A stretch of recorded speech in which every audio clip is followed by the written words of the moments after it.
everything around the imposter syndrome. If you don't have it, I think you're mentally psychic. What is tricky with managing managers is that they forget about themselves. For the aspect of representation, finding that balance between don't look at gender, but still making sure that there is representation. How do you look at that? It's qualification over everything. I won't put my standards and bar lower because I want diversity. I like to be treated like a man. And I know when I win a race, I win it because of me. And I think what we're missing is Today, we are joined by Doreen Pernel, Chief Sales Officer at Scaleway.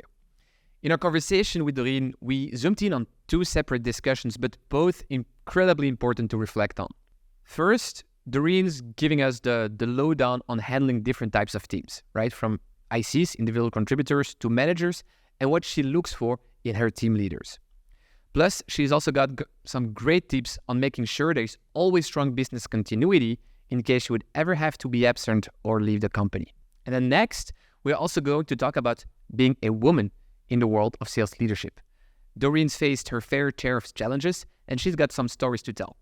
And so we'll cover everything from dealing with stereotypes to juggling work and family life. So please enjoy from our conversation with Doreen.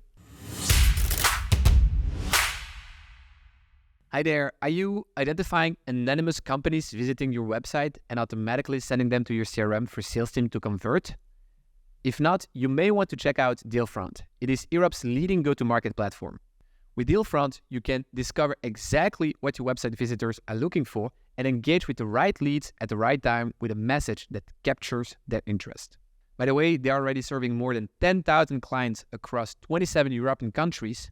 To learn more about Dealfront, go at wearesales.com/Dealfront. Again, wearesales.com/Dealfront. And now, back to the episode. And so maybe to kickstart this conversation, how would you describe for yourself, the leadership style that you try to aim for? I've always been told that I am tough and gentle on the edges. So it will be that I am very quick to make those important decisions because I think as a leader, the worst thing that you can do is not make a decision, and ready to ensure that the change management is really being taken very carefully with a big human side across it. So whatever the decision is being made, quick or slowly, we have this tenderness on the edge to make sure that we have a good change management. I would say as well that, especially since I came back from France, that I am not the French leader that everyone is used to because I lived abroad for over 10 years. So I always have this way of seeing the business that can be a bit different when you lived abroad and you are a bit more maybe internalized. So that would put into, I would say, the spectrum of my management. And making sure to put a really big importance into diversity in the team. And I think that what makes each time a great success in the team is to have a diversity of, when I say diversity, it's everything, right? Background, ethnicity, gender, whatever it makes. So of course, in terms of recruitment, it takes longer because you have to have a bigger pool of candidates and so on, but it's really worth a shot. Love that. How conscious are you about this though? Is it something that really comes naturally? You're just in the field and there are certain emotions and then you act based on those. Is it more very natural like that? Or are you very conscious about, that's really the leadership style that I really want to have. Those are the rules, the principles I will live by. And that's why I'm acting a certain way. What would you say it is? Is it really more a natural flow, or should you actually, and that's maybe then an advice for any other sales lead out there, is it really a conscious thing that you have to work on? Yeah, it's funny you ask, because for me, it's more the way that I've been used to be over the years. When you start your career at Bloomberg, it's a company that is all patterned around the cycle of the financial system. So the markets open at 8, it closes at 5 p.m. So you have to be very rigorous. But as we're from a small town in Normandy, so I think it's the combination of both, of living in big cities, but being from a very small town in Normandy that, make the balance. And it's not, I would say it's unconscious for me now, but it's been made conscious to me because it's not the norm. So I've always been Sure. asked, like, as an example, is I hired lately a woman that was 7 months pregnant in my team for a leadership role. And it was a decision that was normal to me, but, it's not normal for everyone. So, you need processes in HR. You need to put in place a few things which are very easy to make, but, you need to adapt what is for you natural. And as well, a company like Scaleway will always, adapt everything that has a human touch into the cycle. Love that. Love that. And yeah, I can also imagine that when you have those different experiences that are so different to what you're normally used to, that is also like an unconscious way to actually reshape your way of working, the way that you communicate, the way that you look at certain activities that needs to be done. And so I can also imagine that indeed when you now come back to France, to Paris, to the little city in Normandy, that definitely also is something that you get to see, to notice. Yeah. You also mentioned in the preparation that now you actually also moved away from leading a team of ICs to leading a team of managers. And so I was kind of curious also, like, what should people be mindful of when they do that transition? Because definitely you're doing still the same thing at the highest level, right? You want to grow revenue. You want to boost the performance of the organization, of the business.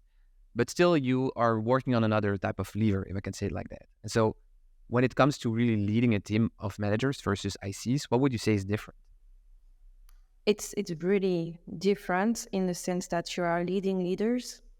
So they don't need the same, let's say, coaching and management from you.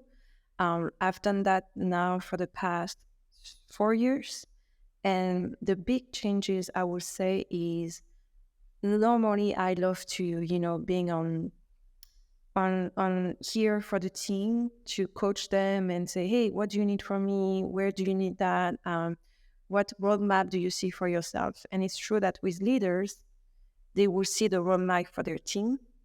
They will see themselves grow because their team is growing in terms of experience, of a sales technique, or even numbers of people that they will have with them. So it's really to make sure that you get them towards their goal in their career. So some people would say, I would love to be a technical sales manager, or I want to be you in a few years, or I want to help this and this person to get to that point in their life. And often what is tricky with managing managers is that they forget about themselves. So managers are the worst one at taking care of their enablement. And we are the same as leaders, where we always think about the ICs, that they need to be trained, enabled, we need to be there, etc. So I want to ensure that managers get their own coaching, whether it's external coaching, internal coaching, training for themselves, anything that, could get them to the next step as well in terms of skills. But I think we are bad students at this, that we give a lot of our time to our team, if not everything, and then we leave very little time for ourselves. Because what do you expect concretely from your managers? As in, to what extent would you say that that's what managers are really accountable for, compared to that's what the IC should really work at? Yeah. As a manager, you're responsible not only for a team, but for the processes for this team, for the revenue attached to this team, not only like the soft targets, but as well the different OKRs and KPI that you will give to that team. So this is a huge responsibility for one person to carry, especially if your team is like 5 to 10 people. You have to think as well of the cross-department collaboration, because your team, it's really rare as a salesperson that you can survive by your own. Normally, it does take a village to make a deal. It does take a village to close. So you need to make sure to do the stakeholder management internally, but as well with your clients.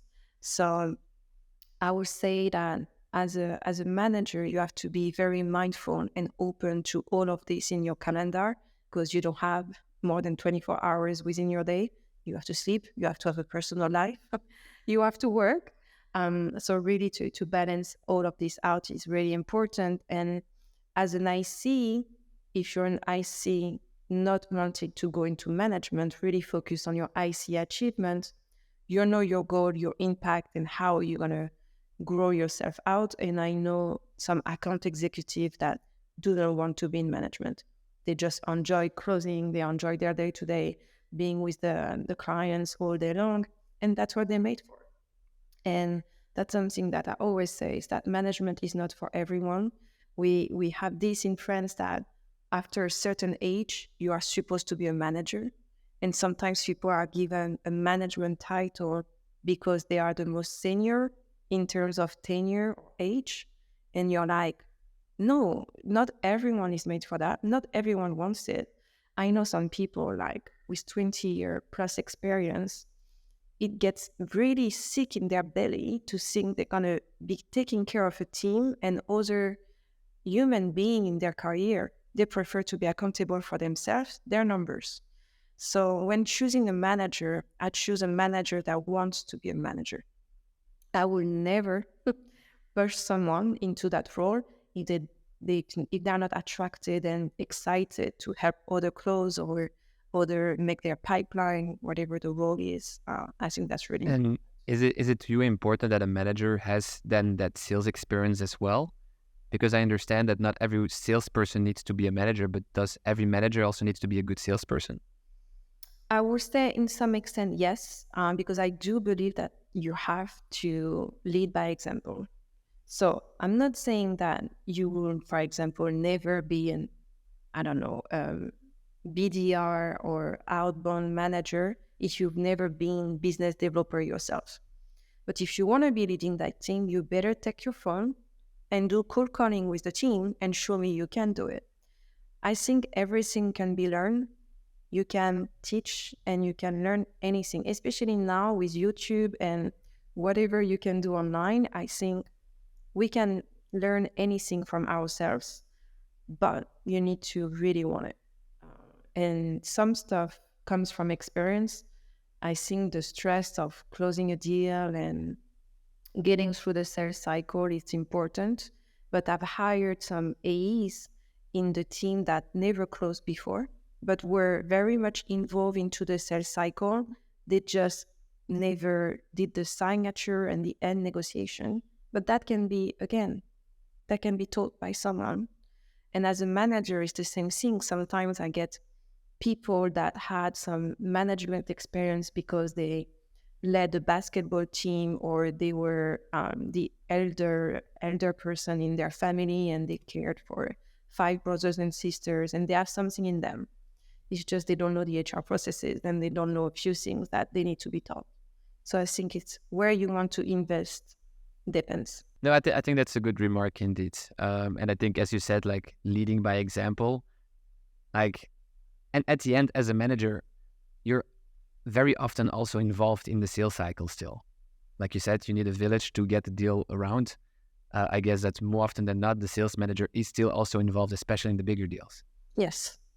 Oh, yes, all the time. I'm still myself going to see clients, whether when they are actually clients or prospects, whether it's for a discovery call, sometimes for a closing call, sometimes just for lunch to get them to understand the culture at Scaleway. What do we do? What's our roadmap for the next couple of years? Where we see ourselves. Sometimes it's really important to just take those few hours with our clients because they want to, I don't know, forecast themselves with us. So they would like to understand the bigger picture of things. I even did some prospecting for the past couple of weeks. We have a list of target accounts where we all put our referrals. And I said to the team, okay, if you want me to outbound for you, just let me know. And they took me into my word. They're like, oh, I saw you knew someone there. Can you do it for me? There which you is go. good exercise. Yeah, it's actually funny you bring it up because I really wanted to ask you if you indeed still also do the outbound, but Oh, apparently you do. yes, And I I still like do that. the I like that. outbound. It's I think it's important, and I find it very fun, because you still have, even though it's been years, you still have like this adrenaline. Like I get so excited. I remember like being a BDR a few years ago, where I would be stressed, but now it's like excitement. I'm like, oh my god, I really need to do it, and I'm not leaving this until I get a meeting. Do you feel sometimes, though, that there is like extra pressure on you because, you are the chief sales officer, so you need to kind of lead by example, but because of that, maybe, you also need to be perfect at everything that you do. Do you also have sometimes that kind of feeling, or are you good at managing that? I think this kind of feeling and everything around the imposter syndrome, if you don't have it, I think you're mentally psychic. But like whatever, when I hear people are like, "No, I've never felt that," I'm like, "You're a psychopath." But on my side, I do feel it, especially when it's a completely new task or something I've never done before. What I'm lucky is like I'm surrounded by other leaders from other corporations that I trust, and I can go and be like, okay, I have to do this, I have to do that. What would you do? Can I show you my plan? And then you give me feedback, and you're never alone. And what I often say to the team is, you will never be perfect, and you cannot do it all. The people that say, oh, they are doing it all, it's not possible. And I love to break that very quickly and to say the truth, and just say, even like just before that call, you told me it's going to be recorded by video. And I said, give me 2 minutes. I need to put some mascara on. Like it's never perfect, and it will never be perfect. And it's fine. I agree. I agree. Shouldn't really be too strict on ourselves when it comes to that. Hi guys. Before we dive back into the episode, I've got something super, super exciting to share with you. Mark your calendars for May 16 because We Are Sales 2024 is happening. And this isn't just any conference, it is the conference for European sales leaders where you can expect to learn from the best and be surrounded by the most ambitious revenue leaders from Europe. And so whether you're an aspiring sales leader, sales director, VP sales, or chief revenue officer, the We Are Sales conference is truly the place to be. Tickets are now available, and you can grab your ticket by visiting our website at wearesales.com/conference. Again, it is wearesales.com/conference. And now back to the episode. I was also wondering, like, how do you come into the entire picture? Because obviously you are mainly leading the team of managers, but I can imagine that sometimes now and then, right, you're still also interacting with the ICs. So, and I don't know how you want to explain it. Maybe you want to bring in like an average, work week, work day of how you actually, cooperate with those different stakeholders to kind of get a grasp on how do you actually, lead and manage those different teams. So I see the full team once a week. So even if we are over 50 people, we come together once a week for 45 minutes to an hour for all the updates, all the wins, even like challenges that we have, events that are upcoming. So I'm still seeing everyone once a week. Then my agenda is open for everyone to book one-on-ones. I have like some times where it's blocked because I don't know, I have to pick up my son at daycare or whatever, they know, and it's going to be blocked for that purpose. And then what I will say is it comes naturally because sometimes my managers, they are out because, I don't know, they are on holidays, they are having babies. I just covered for one of my leader that was on maternity leave for 4 months and a half. And I'm currently covering for another one of my leaders because I am having a turnover in the team. So, I think it just comes naturally. And sometimes I'm just on the floor with them. I go to the office very often and making sure that I have this time, which is not often, I know, but that I don't have meetings and I am on the floor and I see those faces. It's the question face. They look at me, I'm like, it's a question for me. Come. um, because I The can tell question when they want to faced. ask something and they're just burning for it and they just look, is she on a computer? Is she busy? Can I ask? Right. It's good that you recognize the question phase though. Yes. I don't avoid the question face. I say, I saw your question face. Come to me. Yeah, yeah. No, definitely. I think that's important that you still stay like approachable. Yes. Um, in another podcast conversation, we also had like an in-depth conversation about being a coach versus being a manager, right? Where the manager is really more gonna look, I mean, communicate towards the team when it comes to really the business, right? We expect that, you didn't do that, what happens? But then the coach will more like look at you like, all right, what do you want to do exactly, right? Career progression wise, what are the skills right now? What do you need to work on? Stuff like that. Um, how do you try to balance that, being like a good coach versus a good manager? Yeah. And I think both are equally important.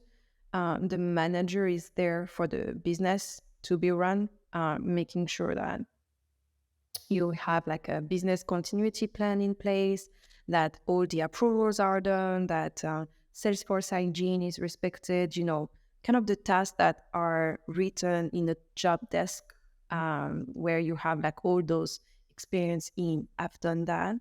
And the coach will be more here on the day to day to push you against your limits, and making sure that you're not seeing yourself too much in a comfort zone for your own well-being. Like I know some of my leaders, sometimes they need this rest moment where they need like kind of a routine, but not too much, making sure to push them outside of their limits and get them excited or decent though projects. What I always try to do is to have in the team leaders as well that are my backup when I'm on myself on PTOs, so they can cover for me on multiple aspects. And I think that's really important when you're a coach and a manager, to make sure that your own direct reports are ready for you to step in, and to have this business continuity. But as a coach, you need to make sure that you hire coachable people. That's the most important thing. I do it very quickly. If you get an interview with me, I'm going to say it. I think I've said it twice already. It's the second time I say it, but I will give you feedback on your CV and I'll see how you react. It will be sometimes BS stuff like, oh, why did you put this way and not this way? Or there is a grammar spelling mistake here. Just to see how you react to feedback. Some people, they get very offended because they spent hours on the CV and they be like, oh, yes, but I've done this. And I'm like, okay, so you're not very coachable. Uh, Right. the feedback, Yeah, that's a you good know, test. I like it. yeah. I always do it. I always do it. If I have a doubt that the person will be coachable, I just give feedback on their CV and see how they take it. Hmm. That's a good one. Yeah, and you mentioned on multiple occasions, like also, making sure that we have business continuity. Yeah, that anything related to the business, whatever happens to anyone, maybe to you, that it can continue very well. And I know that in the preparation, you also mentioned that you also have like someone in your team that you know that might be the next Doreen, that might be the next chief sales officer, in case anything would happen to you. Um, can you share that specifically? And because I'm again very curious, like how do you go about finding that person? How do you go about coaching that person? And yeah, how do you make that also clear to the rest of the organization? Yeah, it's I think it comes naturally. It's someone that will come to you and show interest in more than asking you questions, but more your day to day and be like, so what happened in that meeting? But without being sneaky, but really wanted to know, wanted to grow.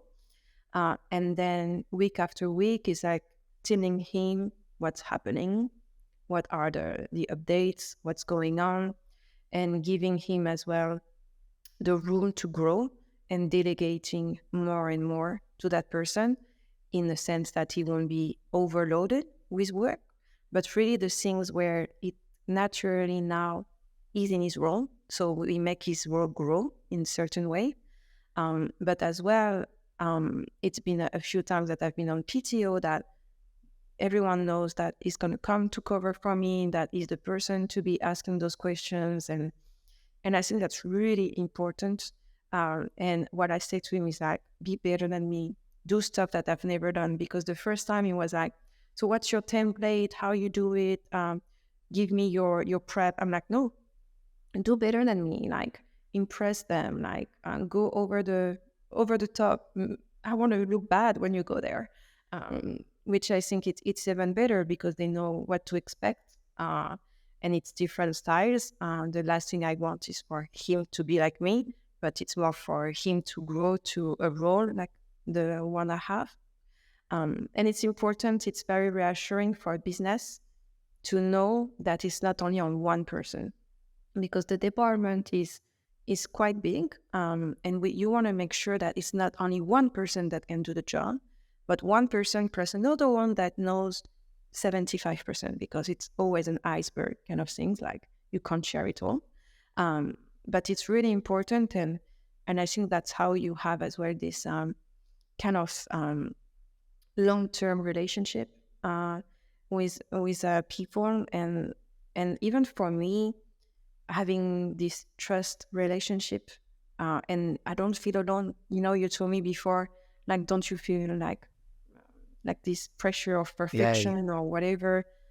I don't feel alone, you know, and sometimes I would bounce back my ideas and making sure that it makes sense. And you never, there is this thing that you're alone when you are in leadership or whatever. Lonely at the top, yeah. Yes, like that. I never felt alone. I always had a team and support. That's good. That's interesting. I don't know if you can say anything about it, because maybe that wasn't the case, or that isn't the case right now at Scaleway, but I can also imagine that sometimes there is competition into, you know, am I going to be the next chief sales officer at Scaleway? You know, multiple people want to have that promotion. So I don't know, is that the case maybe at Scaleway? No, at the moment, we know as well who wants to do what and where to go.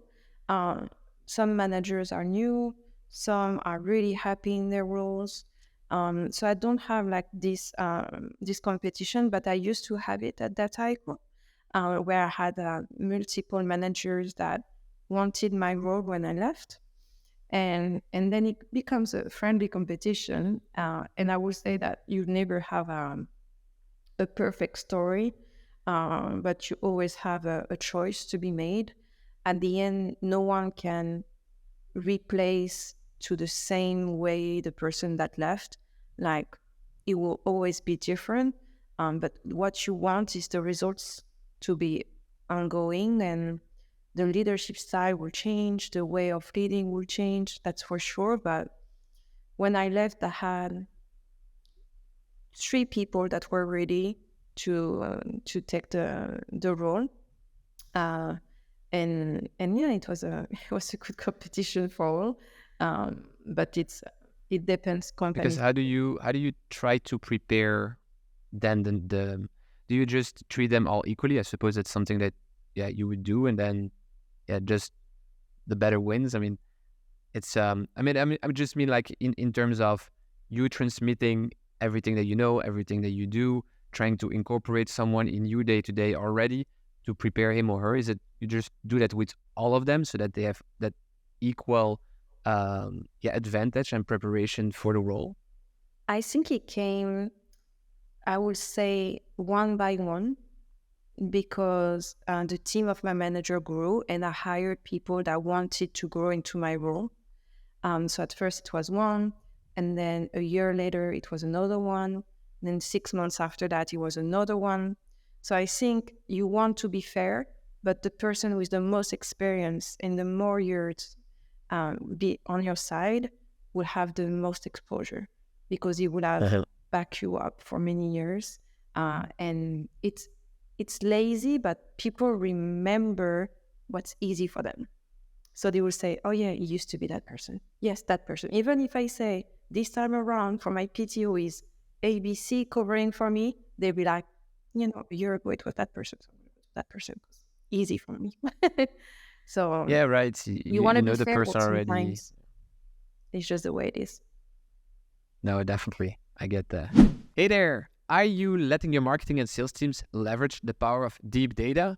If not, you may want to check out Dealfront. It is Europe's leading go-to-market platform. And Dealfront draws from 3 channels of data: EU company databases, multilingual web crawling, and trigger events. And so this allows you to identify accounts exhibiting genuine buying intent, pinpoint key decision maker, access their contact details, and seamlessly integrate with your CRM for streamlined operations. With deep data comes a deep understanding of how to reach your revenue potential. Oh, and have I mentioned that Dealfront was born and raised in Europe? Therefore, no need to worry about data compliance. They know all about it. Learn more about Dealfront at wearesales.com/Dealfront. Again, that's wearesales.com/Dealfront. And now, back to the episode. I was also wondering, especially in your one-on-ones with the managers, are there like key questions that you ask them over and over again, week by week? Are there like a couple of key questions you can come up with? I would say over questions. I listen a lot. So my one-on-ones are more, okay, what do you have for me? So that's my number one questions. And sometimes we go by 30 minutes and I haven't asked any questions because the person has so many things, and you have to imagine like managers, they have like bigger responsibility, so they really need to get those actions done. And then I will ask questions depending on their role, on their key metrics, if it was not showed to me, whether it's pipeline creation, technicality on the workload or the forecast or anything like that. And one of the key questions after that is, okay, where do you need me next? Because for me, I am a resource to them.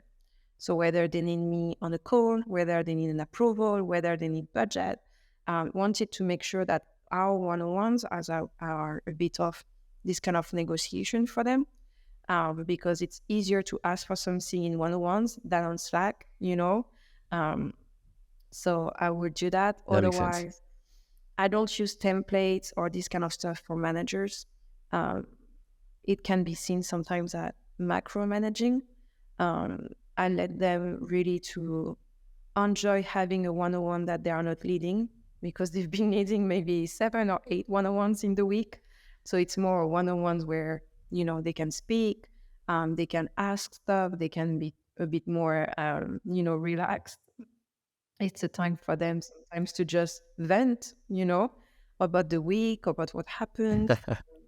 I think I that's... like that. Yeah, they need to have that place of comfort for that. Yeah, I would agree with that.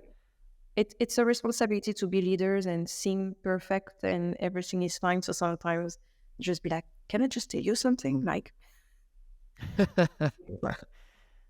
Love it. Yeah, because to your point about, giving them enough, freedom in their day-to-day and, whatever they have to bring in on the agenda. Also, for example, when it comes to do certain investments, you mentioned, they would come to you and have, that discussion for approval or for budgets. But like, when it comes to specifically that, like an investment, how much freedom do you give to the managers versus your take into it? So for me, it's all about ROI. So I don't mind like trying a new tool or these kind of things if there is an ROI behind it. They need to prove it to me. They need to come with numbers. It's not like, oh, I would love to have this new AI that can predict what's the personality of our prospect. If they come to me with that, they know my answer.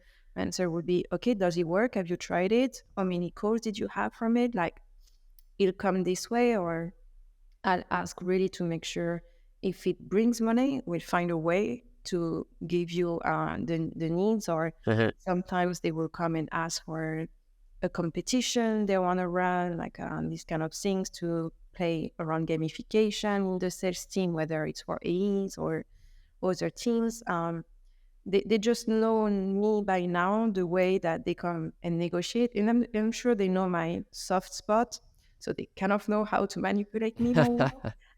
Maybe they know my better hours in the day to ask for things, like you do with your parents. I think that's a bit the same. Like, I'm the same with my own boss. I know. So it's like, I'm sure now they know, and they find me at the best That's part time. of it, yeah. Yes. Fair enough. No, it's interesting. So yeah, they have to be very good at building business cases. Exactly. It's all about business cases. Something I also really wanted to talk to you about is something I think we are missing when it comes to the sales community, the sales industry in general. It's about having enough women in sales, really having that good representation as well. And so I don't want to bring this topic on because you're a woman, but ultimately that's also what's happening. Because I'm also kind of curious, in your opinion, like why is it a problem maybe to get like your perspective on it, and how do you think that comes? Yeah, no, with pleasure. For me, it's everything but a taboo. It's really important to speak about it. Maybe there are still like some stereotypes around the sales role where it's still like men being at business lunch and talking with prospects. Well, it's still sometimes like that, but really few. And that gender or whatsoever doesn't make you successful or not, but really to make it happening. And I think what we're missing is like those kind of powerful women that will drive you, to want to become a businesswoman or a salesperson or whoever you want to be. I had for myself, like for over 10 years now, Sheryl Sandberg, who was the CEO of Facebook. And it was before I worked at Facebook that I got in love with her. She doesn't know it, but definitely a huge fan. And, having those kind of figures that you can be like, okay, so this happens. So if it happens for one person, it can happen for more. But what I've seen as well was with the fact that you need flexibility in your day-to-day to be in sales. It's not the same hours. It's not the same way that a normal office kind of work. And women, even though we don't want to stereotype it, they will have, normally more responsibility into the household or the family and all. And I think it comes to finding the right balance, whether at home or your own ambition, and being honest with your ambition. Like I always, and anyone that are my friends and know me personally, they know it since I'm a little child that I'm super competitive. I am super ambitious, but I think to just be free about it. Everyone makes fun of me when I don't like losing, even at Monopoly or whatever game. But my 40, but even since I'm a mother, I try to balance out everything. Like I said before, I block my calendar, and I think I'm even a better leader now that I used to, thanks to my son, because it gives me limits, and I appreciate even more the time, because I don't do phones with him. I don't do the stuff like that. So when I'm with him, I'm with him. When I'm at work, I'm at 150%. And I feel I'm even more productive. But I think if we would have even a bit more women, that would attract more women. It's like when you see people at a restaurant, you want to go in that restaurant, but when it's empty, you don't want to go. I feel it's a Right. bit that feeling you like, yeah, if there is no Absolutely. woman, it's because it must be awful for them. Well, it's not easy. I still get those things sometimes that are a bit, let's say, Yeah, like what? open, but you get over it. Like it's not the end of the world, and it's worth it. Do you have examples? Because I think especially if it's unspoken, like people maybe not even aware that they're doing certain things or saying stuff certain way. So Exactly. They are not aware of it. So it was not that long ago. I was at an event, and I didn't have a badge with my job title and all, and yeah, I was the last one to be talked to, and it's been like 15 minutes that everyone was talking, and I'm not the one to be raising my voice or whatever, and I was one of the prospects of that person, and you've never seen me. I think maybe didn't look me up on LinkedIn, and like, yeah, so you just talked to all the ICs in my team, and so I was the CSO, but now I have to leave.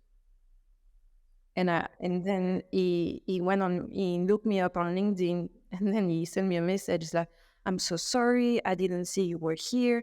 I'm like, oh, that's fine, don't worry. Like, I learned a lot during that meeting too. So, but it's funny that it was not by his own attention that he didn't ask me. He really saw that I was not a decision maker, and Yeah, it in his happened. subconscious somewhere. Yeah, But it's subconscious. that's Like, that is somewhat wrong, actually. yeah, Uh, it's subconscious that you think that the leader will be a man in a suit and he won't be the Uh-huh. dress up lady that is next to him. But for me, it was fine. I was listening, and sometimes it's good to just be listening, but it happens from time to time. But it's never, I would say, it's never rude. Maybe 1% of the time it's rude, but it's really rare because you're still in the business attire.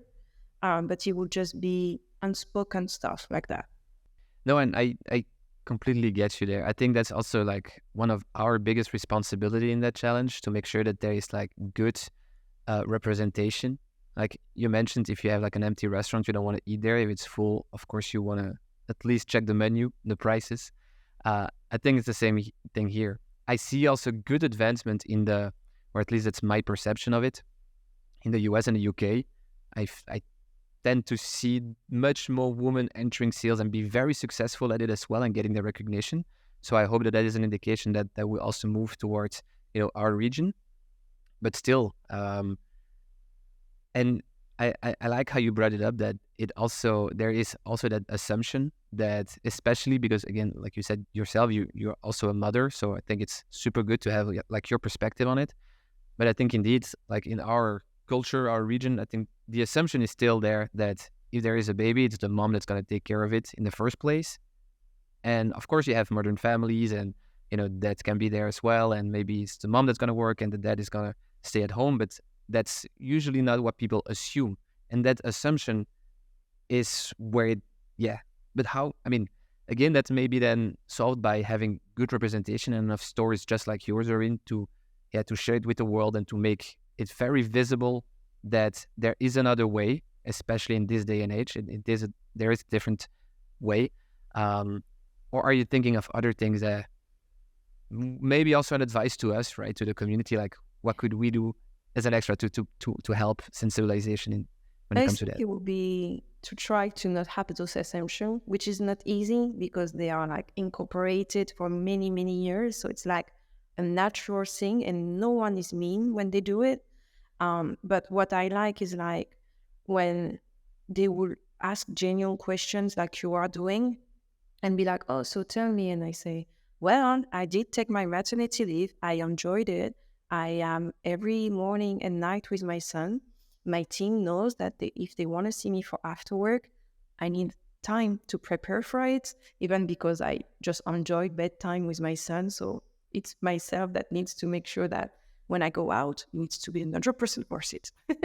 um, and making sure that we get the assumption out that the mom does it all. We don't do it all.